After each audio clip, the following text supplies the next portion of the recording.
have contracts with the drug manufacturers and the pharmacies to charge a particular cost or a copay for certain drugs. You've got generics, brand name drugs, name brand, those are like the newest ones on the market, or what they also call specialty drugs, typically known as injectable drugs.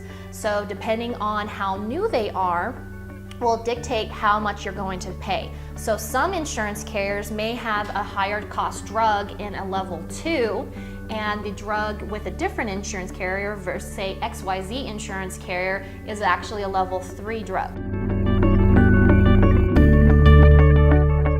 So part of your shopping experience, if you know that you have medications that you're taking, it's very easy to look up prescription drugs on the websites, because all the insurance carriers have a drug finder tool where we can plug in those prescriptions for you, and it will show you approximately what tier that's going to be in and what that cost is going to be, both the retail cost or the wholesale cost with the insurance carrier versus what the copay is going to be.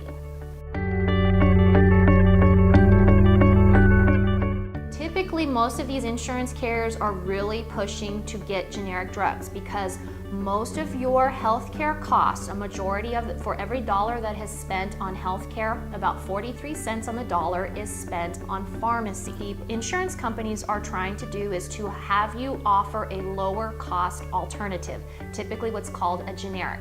A generic drug is typically after a patent has run out on a particular drug, then you can make copies of that particular drug at a lower cost.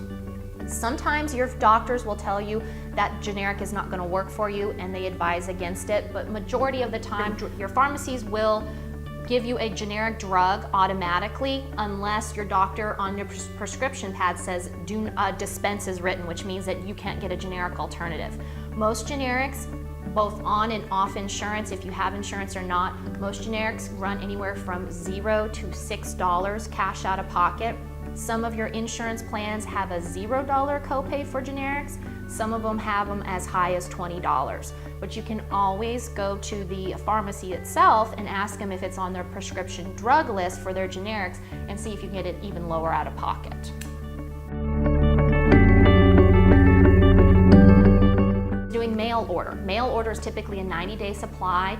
Some insurance carriers offer it at a $30 copay, like a 30-day supply cost, or they can charge you 2 months supply for actually getting a 90-day quantity. The third thing that you can also look at is the fourth thing you could also look at is if your prescriptions are just very, very expensive, even from a copay standpoint, is to go on and look at, say, CanadaPharmacy.com or some of the other pharmacy online where they can assist you. You're just going to email your prescriptions, or you can call and speak to a live person, and you can have them mailed to your home at a 90-day supply, and they will show you exactly where those drugs are coming from, what countries they're coming from, and you can try to save costs. So people do nowadays, they do a combination. Use their health insurance to get certain prescriptions. If some of their higher cost prescriptions are just too much, even under their health insurance, they'll go to CanadaPharmacy.com or some of the other pharmacy websites to get other prescriptions. So I am licensed with all the major carriers, so what I do is I go shopping to find you the best programs to fit your needs and the needs of your family.